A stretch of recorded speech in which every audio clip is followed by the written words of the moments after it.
Minsan, pagising pa lang natin sa umaga, pagod na yung isip at puso natin.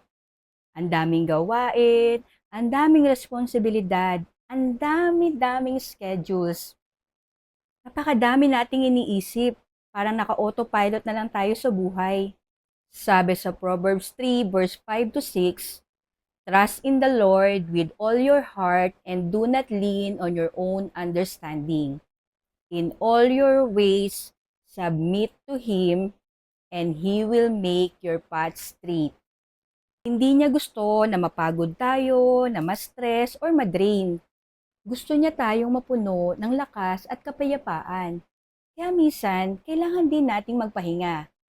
Kailangan nating magbawas ng mga schedules, huminto sandali, at ibigay sa Kanya lahat ng bigat ng puso natin. Hindi mo kailangan na kayanin lahat mag-isa.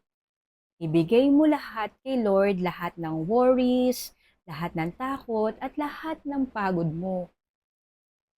Maglaan ka ng 10 to 15 minutes araw-araw.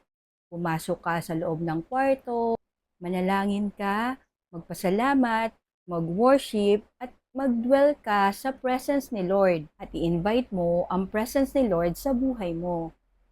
Mare-recharge ka, lalakas ka uli dahil kapag kasama mo si Lord, hindi ka mauubos.